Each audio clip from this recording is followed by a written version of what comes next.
Motivo número 1 por el cual la gente no se compra coches eléctricos no es el precio, aunque eso afecta un montón.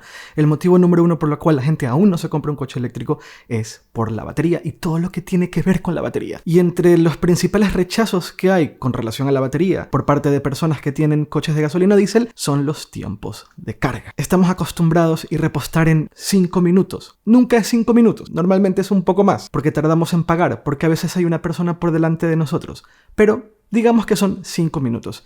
La idea de tener que esperar más de 5 minutos para repostar con un coche eléctrico suele ser motivo de mucho rechazo para mucha gente que viene de un coche de gasolina o diésel. Y es por eso que tanto fabricantes como proveedores de punto de cargas para coches eléctricos están trabajando en reducir esos tiempos. Y en un futuro vas a poder cargar, de hecho, en unos 5 minutos. Y te voy a explicar por qué y cómo. Y también si eso afecta a las baterías y si eso hace que se degraden más rápido. Empezamos. Hey, yo soy Eduardo Arcos y en este canal cuento cómo la movilidad eléctrica está cambiando el mundo cada vez para mejor. Si te gustan este tipo de contenidos, este es el momento perfecto para presionar ese botón de suscribirte. Bien, el otro día que hice el vídeo sobre cómo una batería portátil podía cargar mi Tesla, tuve que llevar la batería de mi Tesla al 0%. Hice la prueba con la batería que mostraba en ese vídeo y luego me fui a un supercharger a cargar a más o menos un 50%. Cuando conecté la manguera y empecé a cargar, me sorprendió mucho ver que en un supercharger versión 3 soy capaz de cargar mi Tesla Model 3 en aquel momento me parece que era el 1 o el 2% al 50% en unos 10 minutos. Cuando yo cuento esto a muchas personas que no tienen un coche eléctrico, suele haber mucha incredulidad y es normal. El discurso general alrededor de los tiempos de carga es que tienes que esperar 1 hora o tienes que esperar 2 horas. Cometí el gravísimo error de no grabar el que estaba en un 2% y me marcaba que solo tenía que esperar 10 minutos para poder llegar al 50%. Insisto, un supercharger versión 3 con carga de 250 kilovatios de potencia, pero hay un montón de videos en internet de personas que hacen cargas similares. Les estoy mostrando aquí una de ellas, por ejemplo. Y sí, puedes cargar de 2 o 0% a 50% en un supercharger versión 3 en alrededor 10 a 11 minutos, lo cual es muy poco tiempo y es mucho menos de lo que normalmente se dice por ahí. Pero estamos en una época de muchísima innovación y desarrollo alrededor de los coches eléctricos y por lo tanto alrededor de disminuir los tiempos de carga, sobre todo en cargadores súper rápidos cuando estamos viajando, porque la carga lenta también es muy importante y es la que haces cuando tu coche está aparcado en tu casa o en la calle.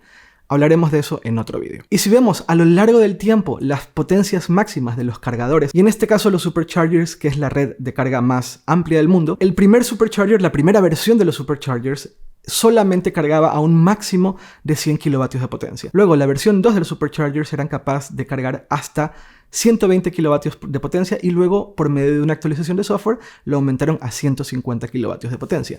Luego salió la versión 3 de los superchargers que es capaz de cargar a 250 kilovatios de potencia y por medio de una actualización de software en teoría va a poder cargar hasta los 300 kilovatios de potencia. En mi ejemplo anterior yo lo hice en un supercharger versión 3 con 250 kilovatios de potencia, pero aunque Tesla es la red más amplia y más numerosa del mundo, la red más grande de carga rápida que hay en la actualidad, no es la más rápida. Por ejemplo, Ionity, que es la segunda red más grande en Europa, es capaz de cargar hasta los 350 kilovatios de potencia. No hay ningún coche que sea capaz de cargar a esa velocidad, pero hay la posibilidad de cargar hasta los 350 kilovatios de potencia.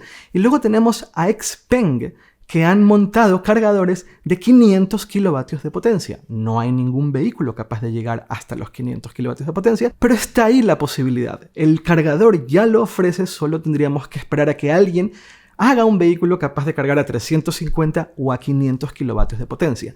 Si yo podía cargar mi coche de 0 a 50 en unos 10 minutos con un cargador que va hasta los 500 kilovatios de potencia, es posible que yo haga esa misma carga en unos 5 minutos. Y eso es increíble y es una demostración de que hay mucho avance detrás de la aceleración de la carga y la disminución de los tiempos de espera cuando estás cargando, sobre todo en viajes, que es cuando la gente quiere parar lo menos posible y llegar a su destino lo más rápido posible. Pero para poder entender el futuro de las cargas rápidas, primero tenemos que entender cómo funciona la carga rápida. Y la manera más simple de entenderlo es imaginarnos que la batería es una esponja. Cuando tú pones una esponja seca debajo de un chorro de agua, la mayoría del agua que le cae a la esponja es absorbida. Es muy eficiente absorbiendo agua. Pero a medida que se va llenando de agua, es menos eficiente en hacerlo y los excedentes, lo que no es capaz de retener, se va cayendo por debajo. Lo mismo sucede con una batería de un coche eléctrico. Cuando está prácticamente vacía y le conectas un cable de un cargador rápido, al principio va a cargar muy rápido porque va a ser muy eficiente en obtener esa energía para cargarse. Pero a medida que se va llenando, va perdiendo eficiencia y pasan dos cosas, que se carga más lenta y además que empieza a haber un excedente de energía que no la obtiene para la carga y se manifiesta en forma de calor. El calor es el enemigo de la carga por muchos motivos, porque resta eficiencia, porque también es posible que ayude a la degradación de la batería. ¿Cómo lo están contrarrestando los fabricantes? Lo que hacen es refrigerar la batería para mantenerla en temperaturas lo más ideales posibles, lo más eficientes posibles. Pero no siempre se puede, tienes que luchar contra la física y cuando estás cargando rápido hay mucho calor transferido, mientras mayor potencia, más calor transferido, más difícil de sostener una temperatura ideal en la batería y por lo tanto empezamos a ver que la potencia de carga disminuye y durante ese segundo 50% de la batería y sobre todo cuando nos estamos acercando al 80%, la potencia de carga se disminuye significativamente. De hecho, cuando yo hablo de 250 kilovatios o 300 kilovatios o 100 kilovatios, en realidad me estoy refiriendo al punto más alto de la capacidad de carga posible. Pero no es una constante. Si yo cargo a 250 kilovatios, no significa que voy a cargar de 0 a 100% a 250 kilovatios. Significa que probablemente esos 250 kilovatios solamente se alcancen durante los primeros minutos, del 10 al 30%, incluso menos, tal vez del 5% al 20%, y después empieza a bajar la potencia.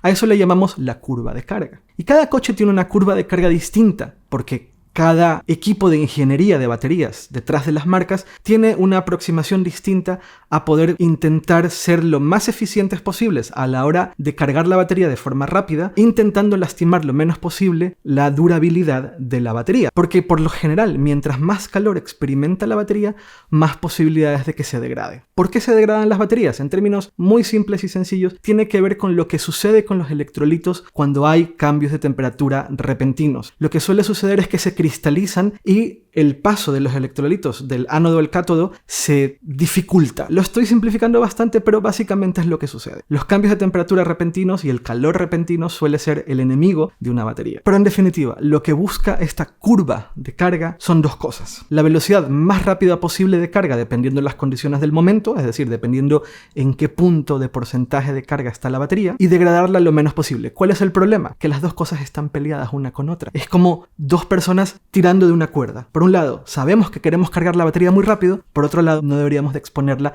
a tanto calor. Y como decía antes, los fabricantes están encontrando diferentes formas de conseguir la mayor potencia de carga tratando de degradar lo menos posible una batería. Hay elementos de software y de hardware detrás de esos esfuerzos. El esfuerzo de hardware más evidente y más obvio es sistemas de refrigeración de la batería. Ventiladores, superbotellas, que era el sistema que tenía los Tesla Model 3 antes. El MG4, por ejemplo, tiene una parrilla activa que deja que entre aire frío en ciertos momentos para tratar de ayudar a enfriar la batería. Hay diferentes métodos de hardware para hacer que las baterías mantengan cierta temperatura ideal, no solo para cargar, sino también para operar. Y luego también hay elementos de software, y ahí es donde entra sobre todo la curva, y es algoritmos. Básicamente son algoritmos relativamente simples, pero algoritmos en los cuales, dependiendo del estado de carga del momento, dependiendo de la temperatura del momento de la batería, dependiendo de un montón de condiciones y factores, yo le permito al cargador que tire más potencia o menos potencia. Insisto, esa conjunción de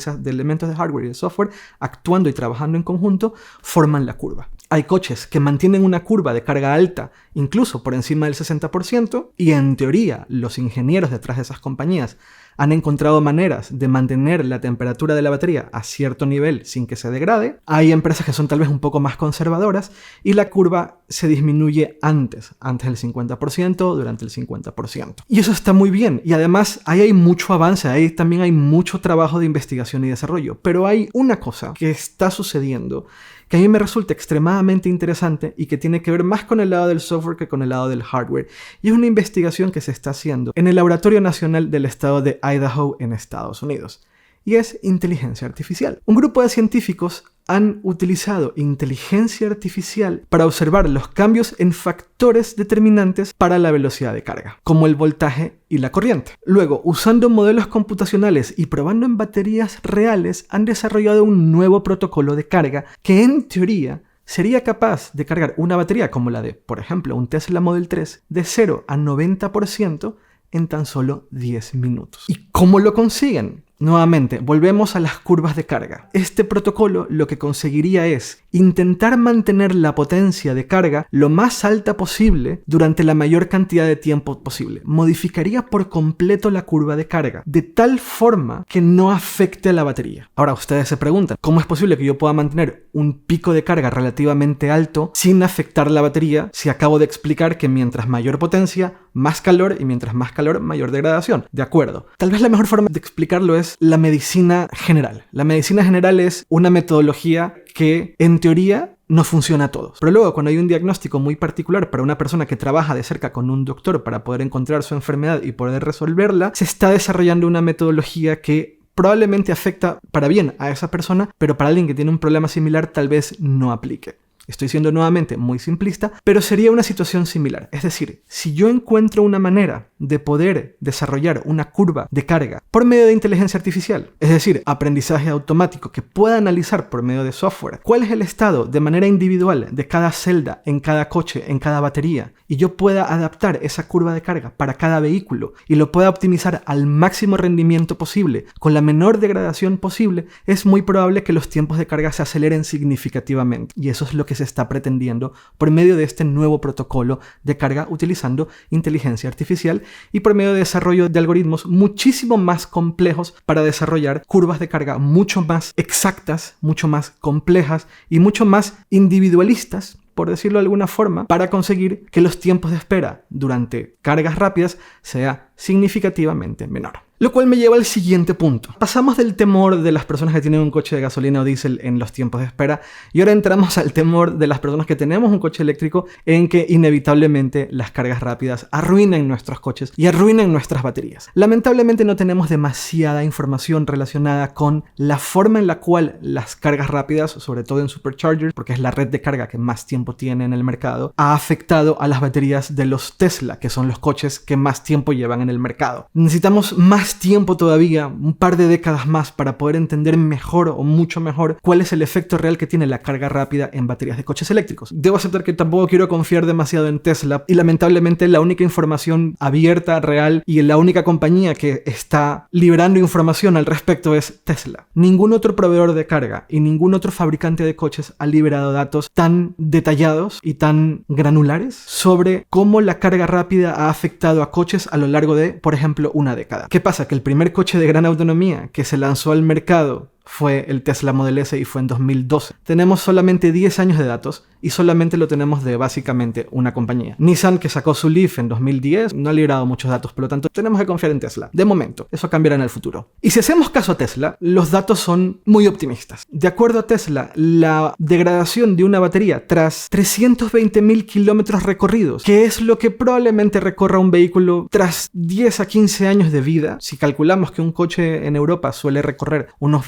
menos de 20.000 kilómetros anuales, tras 10 años solamente serían 200.000 kilómetros. Pero muchos Tesla Model S han recorrido más de esos 200.000 kilómetros, han llegado a los 300.000 kilómetros y más, y la gráfica de degradación de las baterías de los Tesla Model S, sobre todo los más antiguos, es bastante optimista. La mayoría de esos coches no sufren una degradación mayor del 20% en la batería. Se quedan con el 80% de carga, tras 320.000 kilómetros. Y la mayoría de esos coches solamente cargaban en superchargers. Ahora la cosa ha cambiado bastante. Ahora viene la carga lenta, que no emite mucho calor y por lo tanto se quita el factor del calor a la hora de cargar la batería y la posibilidad de degradación por ese sentido.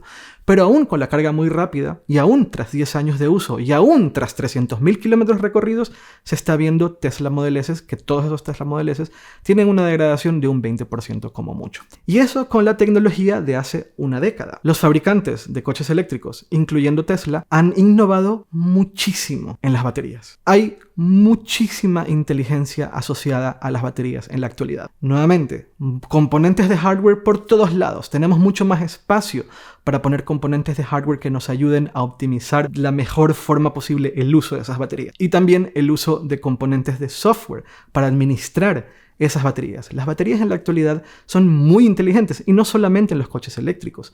Las baterías en general, en los smartphones, en tu portátil, en los relojes inteligentes, son sumamente inteligentes, cada vez más inteligentes. Cada vez vemos mayores avances en la administración de la energía y la química dentro de las baterías para hacer que la vida útil sea cada vez mejor. Y ustedes pensarán, pero la obsolescencia programada, Eduardo, ¿qué onda con la obsolescencia programada? A los fabricantes les conviene que las baterías sufran y que se degraden y que tengas que reemplazarla. No necesariamente, porque estamos entrando en una fase de competencia brutal, en donde el principal motivador de compra de muchas personas, y no hablo de un porcentaje minoritario, hablo de un porcentaje muy mayoritario, porque como empecé este vídeo, el miedo número uno de la compra del coche eléctrico está relacionado con la batería. Por lo tanto, tu batería tiene que ser extremadamente confiable y no deberías de poner en aprietos al consumidor o al propietario en 10 años o en 6 años o en 8 años con un cambio de batería que sería muy caro. Hay mucha competencia alrededor de la venta de coches eléctricos en la actualidad y el motivador número uno es la confianza. Al final, tú quieres que tu coche te dure bastante para que sea recomendado y para que aumenten tus ventas. Por lo tanto, es muy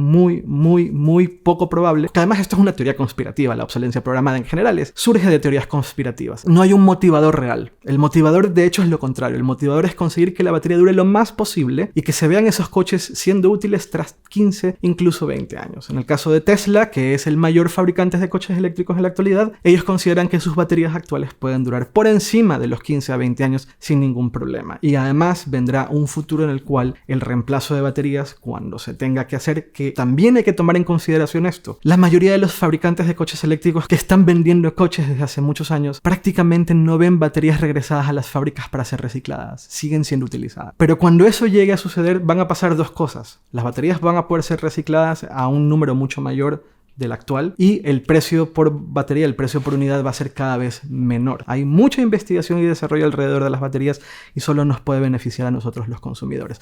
Ya sea por cosas como el conseguir que una batería se pueda cargar en 10 minutos de 0 a 90% utilizando inteligencia artificial, sumado a un montón de componentes de hardware y software. Además, en el caso de este sistema de inteligencia artificial, el cual mencionaba antes, que se está desarrollando en el Laboratorio Nacional de Investigación de Idaho, para poder implementarlo en puntos de carga y para poder implementarlo en coches, solamente haría falta una actualización de software. No haría falta cambio de componentes de hardware para poder aprovechar esa nueva tecnología. Y eso es muy emocionante porque estamos viviendo una época muy interesante de innovación detrás de la movilidad eléctrica. Y recordemos, nadie carga de 0 al 100% una batería eléctrica. Normalmente cargamos del 30 al 80% o del 20 al 60 o 70% dependiendo de las necesidades. Por lo tanto, esos tiempos de carga probablemente en un futuro no tan lejano, relativamente cercano, con muchas mejoras por medio de actualizaciones de software, vamos a llegar a ese punto en el cual cargar va a ser tan rápido como repostar y en muchos sentidos más conveniente, porque simplemente conectas y cargas. No tienes que conectar, cargar, elegir qué gasolina vas a utilizar o qué sé yo, que elegir precio tal e irte a pagar, sino que conectas, cargas, desconectas y te vas. Es muy conveniente. Pero recordemos una cosa, tan importante como la velocidad de carga, tan importante como la potencia máxima de carga del coche y del cargador, tan importante como el diseño de la curva de carga, es la eficiencia del uso de la energía por parte del coche eléctrico. Me explico. Yo creo que el objetivo incluso más importante es conseguir que un coche eléctrico sea capaz de recorrer más distancia con la misma batería. Es decir, que el coche A con una batería de 75 kWh pueda recorrer mucho más distancia que el coche B con la misma batería de 75 kWh. Un ejemplo. Y esa eficiencia es importante porque en realidad la solución a grandes autonomías no es una batería más grande. Una batería más grande requiere más tiempo de carga. Ahí es inevitable. El ideal es tener baterías cada vez más pequeñas, más rápidas de cargar, pero montadas en coches cada vez más eficientes que te permitan recorrer más distancia con esas baterías. Eso es también clave en toda esta búsqueda de conseguir que los tiempos de carga en viajes sean tanto o más rápidos como repostar. La solución no son baterías más grandes, que estamos viéndolas en muchos fabricantes. La solución, de hecho, es encontrar formas de reducir esas baterías, o hacerlas más densas, o hacerlas más eficientes, pero sobre todo reducir esas baterías y que el vehículo en sí mismo sea cada vez más eficiente. En la actualidad, una batería de 82 kWh montada en un Tesla Model 3 te permite recorrer unos 500 y pico kilómetros de distancia. Lo ideal sería conseguir que esa batería de 82 kWh te permita permite recorrer no 530 kilómetros, sino 730 kilómetros. Y eso sería increíble, porque sumado a tiempos de carga cada vez menores, significa que la gente tendrá que esperar cada vez menos y cuando lo tenga que hacer sea por mucho menos tiempo. Nos vemos muy pronto. Chao, chao.